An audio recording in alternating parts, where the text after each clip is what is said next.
नमस्कार मित्रांनो, मी गणेश आचवल स्वामी कृपा क्रिएशन्स या यूट्यूब चॅनलमध्ये तुम्हा सर्वांचं मनपूर्वक स्वागत करतो. 2026 हे वर्ष आहे ना, ते अनेक पुनरुज्जीवित नाटकांचं वर्ष असं म्हणायला हवं. कारण एकामागोमाग एक अतिशय दर्जेदार अशी पुनरुज्जीवित नाटकं येत आहेत. आणि त्यातलं काटकोन त्रिकोण नावाचं नाटक तुम्हाला आठवत असेल, जे एकदा रंगभूमीवर आलं होतं. ते आता पुन्हा नव्या संचात येते आणि त्यामधली एक महत्वाची व्यक्तिरेखा साकारणारी अभिनेत्री प्रियांका तेंडुलकर माझ्यासोबत आहे. नमस्कार प्रियांका. नमस्कार.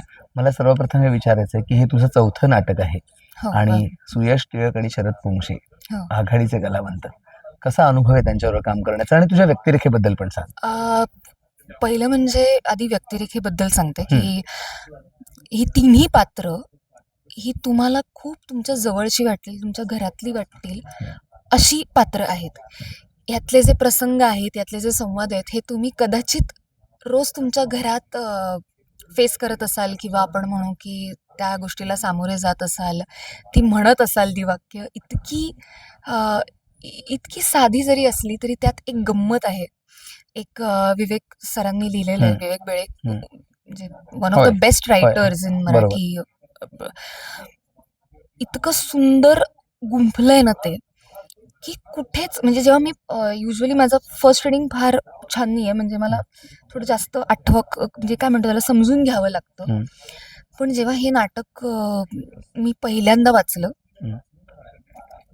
तेव्हा मी एक क्षणही मला असं वाटलं नाही की मला या गोष्टी कळल्या नाही आहेत किंवा मी एन्जॉय नाही केल्या. मी त्या क्षणापासून इतकं एन्जॉय करत होते आणि मी एका बैठकीत पूर्ण नाटक वाचलं होतं. सो त्या क्षणी मला असं झालं की काय नाटक लिहिलंय. म्हणजे कधी कधी तुम्हाला माहितीये का की तुम्हाला नट म्हणून असं वाटतं की आपल्याला खूप कमी कष्ट घ्यावे लागणार, कारण लिखाण इतकं दर्जेदार आहे की तुम्ही साधं सादरीकरण केलं ना, फक्त बोललात तरी ते प्रेक्षकांपर्यंत पोहोचेल. आणि मग हळूहळू त्या प्रोसेसमध्ये कळायला लागतं की इतकं सोपं नाहीये ते नाटक, कारण ते इतकं स्मार्टली लिहिलेलं. बरोबर आहे. आणि मग त्यातल्या छटा एक एक एक एक एक एक्सप्लोर करत जातो आपण. आणि त्या भूमिकेतल्या सुद्धा वेगवेगळे अँगल्स आपल्याला हळूहळू हळूहळू दिसायला लागतात. डेफिनेटली, म्हणजे आपण कितीही सिरियलमध्ये 10 मिनिटापूर्वी हातात सीन आला आणि आपण लगेच पुढच्या 2 तासात तो परफॉर्म केला, हे जरी होत असेल तरी समहाव मला वाटतं की नाटकाला 1.5 महिना तालीम ह्यासाठीच घेतली जाते की ते एक्सप्लोर, ती प्रोसेस सुरूच राहते. आणि मला वाटतं की आत्ताही ती आमची काही संपलेली नाहीये, चालूच आहे, ती चालूच राहणार आहे. अनेक प्रयोग. तुझ्या व्यक्तिरेखेबद्दल काय सांगशील? तुझं कुठलं कॅरेक्टर? मी भक्ती गोखले नावाचं कॅरेक्टर करते आणि ही मॅथ्सची प्रोफेसर आहे, कॉलेजमध्ये शिकवते आणि स्वतःच्या कुटुंबावर, स्वतःच्या मुलावर, नवऱ्यावर, सासऱ्यावर, सगळ्यांवर प्रेम करणारी, स्वतःच्या आई वडिलांवर प्रेम करणारी मुलगी आहे, जी घर आणि तिचं प्रोफेशनल लाईफ हे दोन्ही बॅलन्स करू पाहते. पण तिची एक विचारसरणी आहे ज्यावर ती खूप ठाम आहे आणि तिची स्वतःची एक मतं आहेत जी मला वाटतं आजच्या पिढीची असतात. प्रत्येक गोष्टीला घेऊन, म्हणजे घर म्हणू देत, स्वयंपाक म्हणू देत किंवा रिलेशनशिप्सना म्हणू देत, तर तशी तिची एक स्वतःची मतं आहेत. मग त्यावरून त्यांच्यातले काय मतभेद आहेत घरच्यांचे आणि तिचे, हे उलगडणारं हे नाटक आहे. आणि हळूहळू तिला ते रिअलाइज होणं की ते बरोबर आहे, चूक आहे, ह्याच्या पलीकडे जाऊन तिचे रिलेशन्स सासऱ्यांसोबत, नवऱ्यासोबत एक्सप्लोर होणं, हा सगळा प्रवास म्हणजे हे नाटक आहे माझ्यासाठी. काटकोन त्रिकोण. मुळात अजित भुरेंचं दिग्दर्शन आणि आता मी जे म्हटलं शरद पोंक्षे आणि सुयश टिळक यांच्या बरोबर काम करणं, ही जी टीम जमली ती कशी काय जमली आणि त्यांच्याबरोबरचा अनुभव कसा होता? हे नाटक माझ्याकडे आलं तिथपासून सुरुवात करते मी.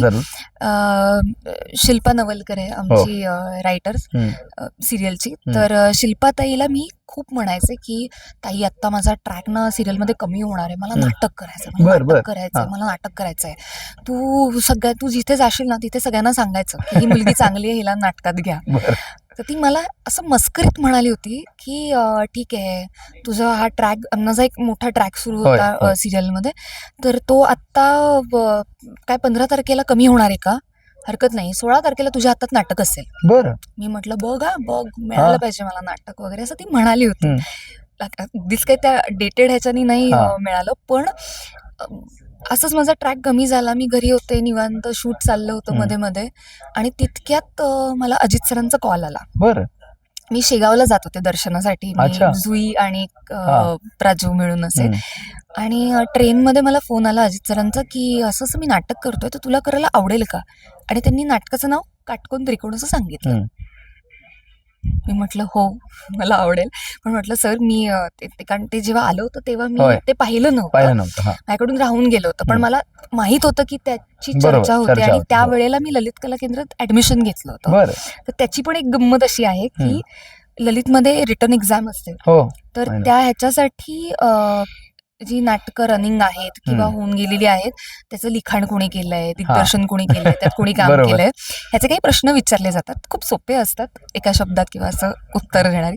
तर मी आणि आई तेव्हाचे न्यूजपेपर सगळे वाचायचो आणि ते बरोबर. पाठ करायचो. अच्छा, हे नाटक काटकोन त्रिकोण, लेखक विवेक भेळे, हम्म. दिग्दर्शक गिरीश जोशी, असं असं. अच्छा, हां ठीक आहे आता. आणि जेवढं मला लक्षात आहे, हा प्रश्न मला आलाही होता की कोणी अच्छा. लिहिलंय अरे वा. आणि तेच नाटक तुझ्या आणि नशिबात तेच आहे. नाटक माझ्या नशिबात आलं. तर मी त्यांना फक्त म्हटलं की सर मला एकदा फक्त स्क्रिप्ट पाठवू शकता का तुम्ही? मला एकदा वाचायचंय, हा. एकदा वाचू दे आणि मग मी हा. तुम्हाला फायनल हो म्हणते. बरोबर. आणि तसं त्यांनी ते मला नाटक पाठवलं. मी ज्या क्षणी ते वाचायला घेतलं, मला वाटतं मी पूर्णही केलं नव्हतं ते. मिडवे आले तेव्हाच मला असं झालं की मी हो म्हणू का? म्हटलं नाही, आता आपण पूर्ण वाचूया. ते म्हणतील की तू काय काय हो. वाचलंस, तुला काय. बरोबर. नाही, आपण पूर्ण वाचूया. आणि मग पूर्ण वाचून मी लगेच त्यांना होकार दिला. वा. मला विचारलं तेव्हा ऑलरेडी शरद सरांचं ठरलेलंच होतं की ते करणार करायचं. आहेत. त्यामुळे एक वेगळं दडपण होतं की शरद सरांसारखा इतका तगडा नट, ज्याने इतकी वेगवेगळ्या प्रकारची कामं केली आहेत आणि सुंदर कामं केलेली आहेत. त्यांची स्वतःची एक पर्सनॅलिटी, एक बरोबर. ऑरा आहे. तर त्यांच्यासोबत आपल्याला उभं राहायचंय आणि तो रोल बऱ्यापैकी त्यांच्याशी काय म्हणतात त्याला, फेस टू फेस असं येणारा बरोबर. आहे. सो मला असं आलं की आपल्याला हे जमायला हवं. माझं चॅलेंज तर त्यांचं नाव ऐकल्यापासून सुरू झालं. खरंय, खरंय. आणि मग तो प्रवास असा झाला की हळूहळू जसं हे नाटकाचे म्हणजे काय रिहर्सल्स होत बरोबर. गेले, रिडिंग्स होत गेले आणि सगळ्या गोष्टी होत गेल्या, तसं हळूहळू मला कळायला लागलं की हा माणूस जसा दिसतो तसा तो अजिबात नाहीये. त्याच्या मागे एक इतका गोड माणूस लपलाय, एक आणि खूपच निरागस रिॲक्ट करतात ते. आणि त्यांनी लिटरली मला बऱ्याच गोष्टी नव्याने शिकवल्या. आपण शिकलेलो असतो, पण खूप गोष्टी आपण त्या विसरतो किंवा त्या इम्प्लिमेंट करणं आपल्याकडून राहून जातं ह्या सगळ्या प्रवासामध्ये. तर त्यांनी मला लिटरली, आपण म्हणतो ना की हात धरून, नाही नाही हे असं वाक्य घे, बरं, बरं. तसं वाक्य घे, हे असं कर, तसं कर. तर ह्या गोष्टींपासून मला शिकवलं. आणि मला छान वाटते की माझं काम ह्या नाटकात जर कोणाला आवडलं तर जितकं श्रेय अजित सरांचं आहे तितकंच ते शरद सरांचं पण आहे. बरं. आणि अजित सरांसोबत काम करायचं म्हणजे तेही म्हणजे आमची जेव्हा पहिली मीटिंग झाली, आम्ही ठरवत होतो की कुठे रिहर्सल्स करायच्या, कसं करायचं, कधी ओपन करायचं. तर ते आम्हाला विचारत होते, मग आपण कुठे करूया रिहर्सल्स, कधी करायचं ओपन. अच्छा. आणि मला आम्हाला का विचारतायत तुम्ही? कारण ही प्रोसेस मला कधीच माहित नव्हती. बरोबर आहे. युजली आपल्याला असतं की अच्छा बरं, रिहर्सल्स इथे यशवंतला असतील किंवा अजून कुठे असतील आणि आपण या तारखेला ओपन करतोय नाटक, तर तुम्हाला जमत असेल तर करा, ही अदरवाईज भावना असते कोणाची.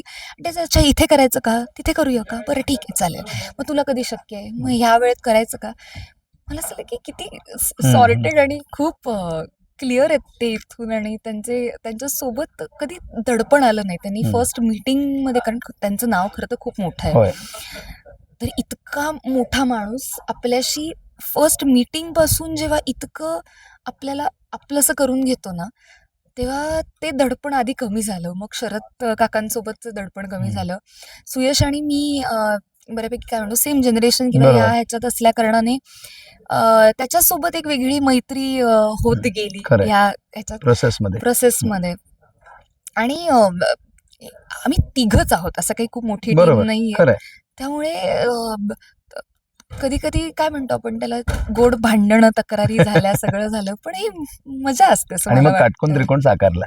आणि साकारला. हो, आणि प्रयत्न करतोय. मी असं म्हणणार नाही की साकारला, कारण हा प्रयत्न मला वाटतं काटकोन त्रिकोण पोहोचवण्याचा खरंय हा सुरूच राहणार आहे, खरंय जोपर्यंत शेवटचा प्रयोग होत नाही तोपर्यंत. खरंय खरंय आणि अनेकोत्तम प्रयोग होती. सदिच्छा, तू प्रेक्षकांना सांग की तुमचं नाटक कधी सुरू होते. आमचं नाटक काटकोन त्रिकोण हे 2 ऑगस्टला ओपन होतंय. त्याचा शुभारंभ 2 ऑगस्टपासून होणार आहे.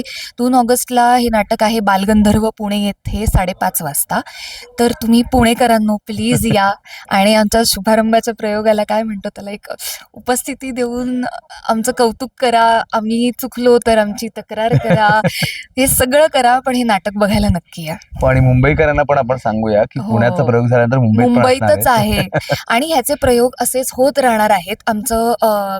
आमच्या इंस्टाग्रामवर म्हणा किंवा न्यूजपेपरमध्ये म्हणा, तुम्ही कुठेही बघू शकता. तुम्हाला आमच्या जाहिराती दिसतील आणि त्या जाहिराती बघून तुम्हाला नक्की जिथे शक्य होईल तिथे नक्की या. नक्की आणि नक्कीच आपण स्वामी कृपा क्रिएशन्स तर्फे शुभेच्छा देऊया. थँक्यू चॅनलला सबस्क्राईब करा हे पण सांगूया. धन्यवाद.